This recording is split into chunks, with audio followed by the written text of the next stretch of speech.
Ano po ang tingin niyo doon sa kaso na isinampa kay Vice President Sara Duterte, plunder, graft at malversation, pati bribery sa Office of the Ombudsman kaugnay sa confidential fund issue amounting to 612.5 million and her upcoming impeachment case na sabi ng ilan, luto na raw at ipa-file na lang coming February. Politically speaking, sir, ito ba'y productive para po sa mayorya ng mga Pilipino?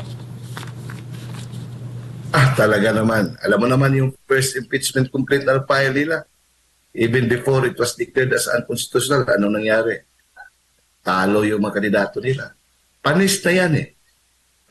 Lahat kasi expected na yan, they will move heaven and earth to prevent the inevitable.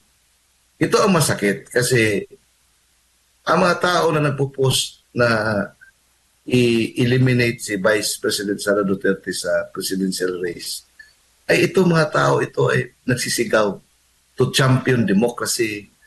Alam mo, idol natin yung karamihan sila noon. Para bang sila ang champion ng justice. Kailangan talaga itong konstitusyon na ito, 1987 Constitution, kasi talagang para sa ang tao ay makapili ng mga kandidato, ganyan. That is part of democracy. Pero sila mismo ang anti-democratic. Of course, we can expect this if these moves come from those who really don't like democracy. It's fair game. Pero ang hypocrisy nito, ang nagpo-post nito, yung mga grupo na claiming to be champions of democracy. Ito anti-democratic ito. Bakit inyo i-eliminate si Vice President Sara Duterte sa mga baseless, comical na mga paraan? Talunin niyo sa eleksyon. Yan naman talaga ang purpose, meron tayong eleksyon every 6 years. Ngayon, pagkatapos yan, sila naman ang magsasabi, we are pro-democracy. So, shit. Ngayon, sabihin mo, anong basis nila? Confidential funds? Bakit? Meron bang findings yan? At saka kung may findings yan, COA ang under the Constitution ang may mandate about use or misuse of confidential funds ay Commission on Audit, hindi House of Representatives. Bakit? Meron bang na-prosecute about confidential funds? By the very nature of its being confidential funds, kaya confidential yun. So, it's just a matter of documentation. O bakit? Wala bang confidential funds ang presidente? Wala bang confidential funds ang mga local officials? Wala bang confidential funds ang mga secretaries, department secretaries? At saka yung mga military. Kailangan yan. O bakit i-single out natin ang Vice President? Alam mo, I may sound to be subjective kasi I appear to be part of the petitioners who question the constitutionality of the impeachment complaint filed against the Vice President in last year. Pero ngayon naman, ginagawa naman nila the same playbook. Now, and then weaponizing all of this supposed to be constitutional at saka democratic avenues, yung impeachment process, weaponize nila. Yung accountability under sa ating ombudsman law, weaponize nila. To the point na naging comical ang kanilang approach, comical ang kanilang presentation, kanilang script. Paano ba yan? Paano paniniwalaan yung isang convicted criminal? So of course, kung criminal ka, kung anong ipasabi sa iyo, sabihin mo yan para somehow makalabas ka o bigyan ka pa ng pera. So yung credibility alone is very questionable na. How much more for the narrative na ini-invent nila? Katawa talaga. Kahit na nga mga PSG, sinasabi nila, yung tao na yan ay talagang hindi kaparte ng PSG. So, at saka si BP Sara, tumakbo pa siya ng presidente in 2022 para mayroong parang fundraising. At saka, known ba si BP Sara about it?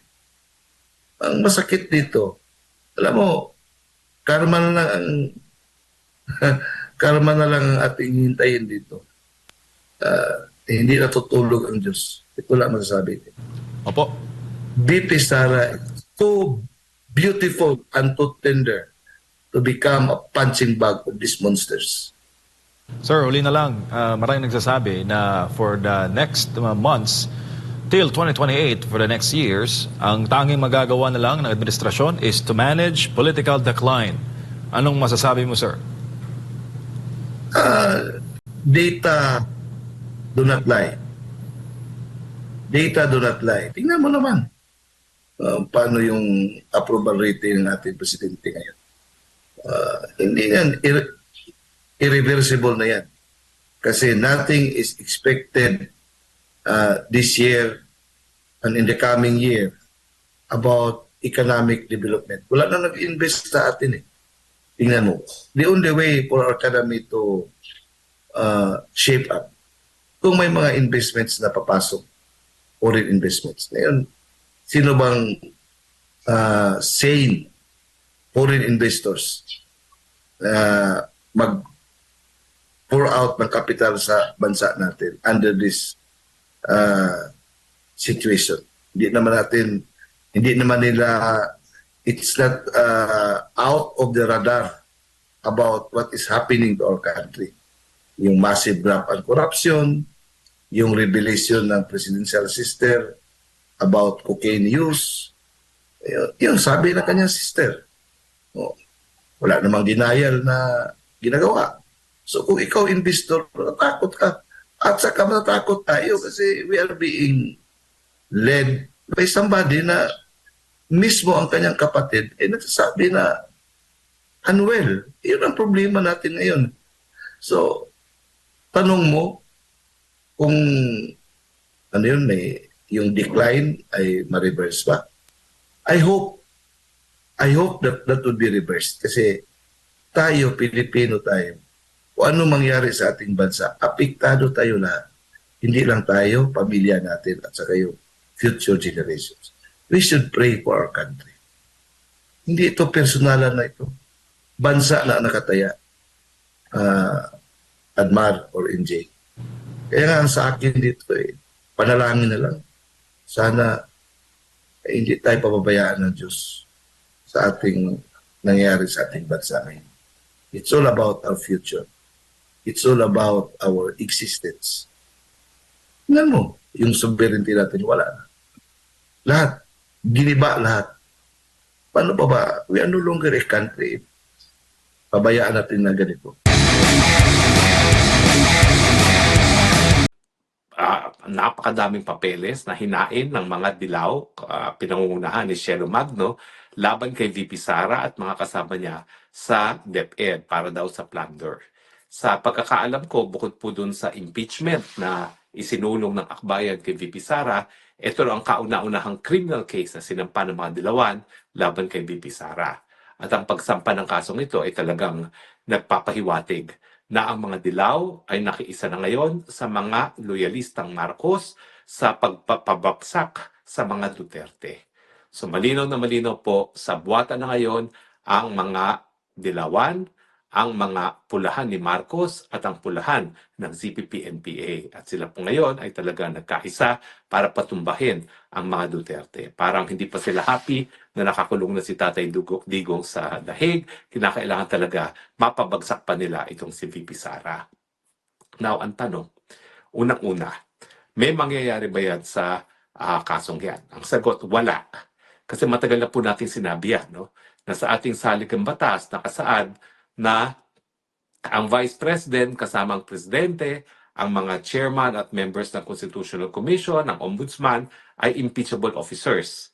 Sila ay po pwedeng matanggal lang sa posisyon sa pamamagitan ng impeachment. Kaya nga, itong Pebrero, inaasahan natin na magsasampa na naman ng panibagong impeachment yung koalisyon ng Pula, Dilaw at mga CPP-NPA laban kay VP Sara.